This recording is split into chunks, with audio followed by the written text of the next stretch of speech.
Eren uns temps de canvi polític, de canvi social al nostre país, i jo formava part de la generació que havíem nascut després de la Guerra Civil.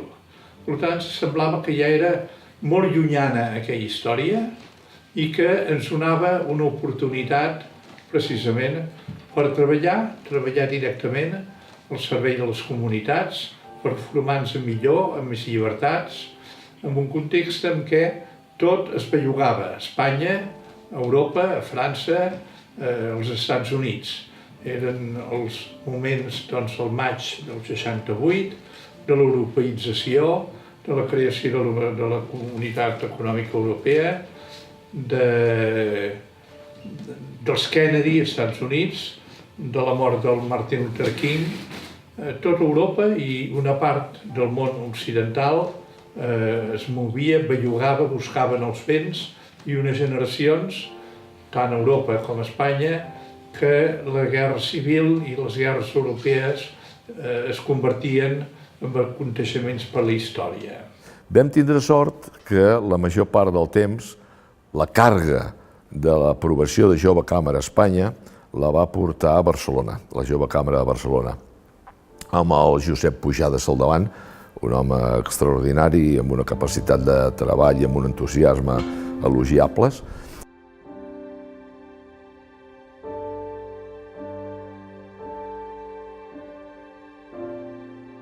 Amics personals meus, per tant, tots catalans, empresaris, i que se sentien obligats amb la comunitat per fer alguna cosa.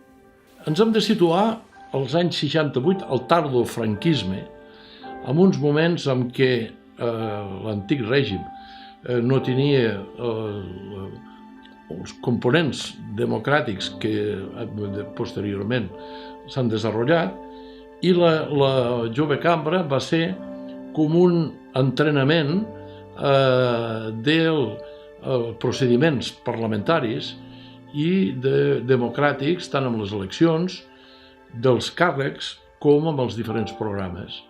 I vull dir, el fet de que el que es deia les regles de Roberts, les Roberts Rules, de les mocions, les esmenes, tota aquesta metodologia que era desconeguda, va ser un repte i un entrenament pels que ho fèiem. Per tant, la Jove Càmera va servir d'eina útil per obrir llibertats també a Lleida, i de seguida vam participar en el que és els temes de la societat, no?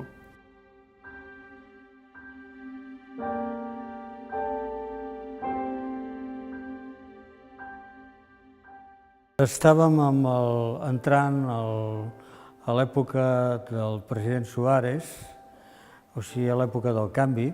En aquell moment, doncs, el que vam fer és pensar que es tenia que fer alguna cosa. Hi tenia que haver, a nivell de la població, teníem que moure'ns i despertar una miqueta tot el temps que estàvem sempre criticant que havíem perdut. I vam anar allà i vam fer la reunió, no érem tots els que jo ara tinc aquí, però indubtablement ja vam començar a posar la primera pedra. Llavors també vam anar a l'Ajuntament i vam fer una sèrie d'exposicions de lo que era Jove Càmera i el que es podia fer a través de Jove Càmera. Indubtablement, jo, després dels anys, que estem parlant de l'any 75, han passat 43 anys i que encara duri l'entitat, jo estic molt content perquè s'han fet moltes coses i que indubtablement hem donat a conèixer a través de Jove Càmera la nostra ciutat i la nostra comarca. Ens va obrir un camp nou perquè llavors estem parlant dels anys 68-69. Si no eres del moviment o no eres franquista o no eres de l'organització aquesta o capellà, no tenies cridòria, ni podies fer cap programa, ni podies fer cap conferència, ni podies sortir-te'n. Aleshores allò va ser una manera de poder sortir a l'exterior, fer programes per formar-te tu mateix, que això a nosaltres ens va agradar molt, perquè aquí fora no hi havia un escenari per poder tu treure les teves maneres de ser, o poder promocionar, o poder fer coses per a la teva ciutat. Per tant, a partir d'aquí, el que vam fer és anar trobant gent que creiessin en la idea. Era molt, per dir-ho alguna, molt singular, i la gent no hi estava acostumada que els hi parlessis de que érem una associació, que érem apolítics, que érem confessionals, que no teníem ànim de lucre i que nosaltres el que volíem i preteníem era ser una escola de formació per l'acció, que en definitiva era un dels pilars de la Jove Càmera Internacional. Formació per l'acció.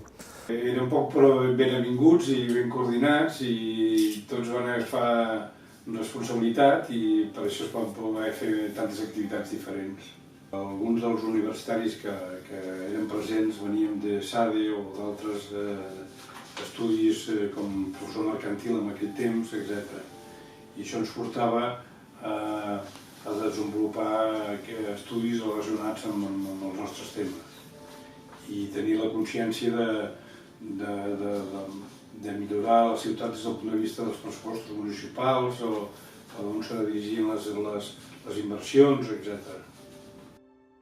En aquest context ens venen a parlar de la Jove Cambra, de la Jove Cambra econòmica, s'utilitzava aquest terme en aquells moments, la Jove Cambra econòmica que existia, que s'havia creat a Sant Louis, als Estats Units, per agrupar i formar joves, especialment per agrupar i motivar i animar joves per treballar i per fer programes al servei de la comunitat.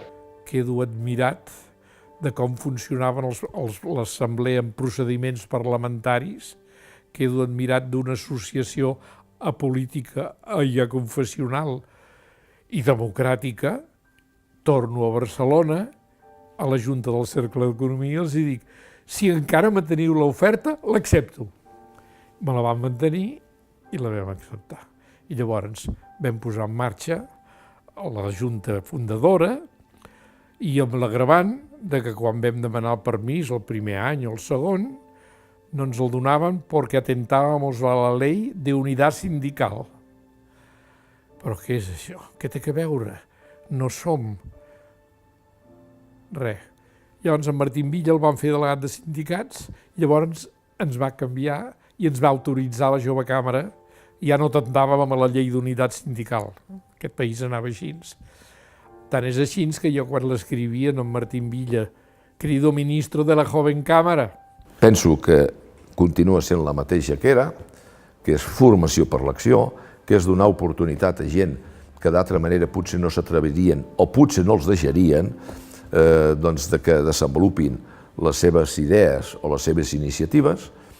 I, a més d'això, hi ha una formació, per exemple, amb tot el que és l'art parlamentari. A mi particularment me va semblar que era un instrument de formació també important, no?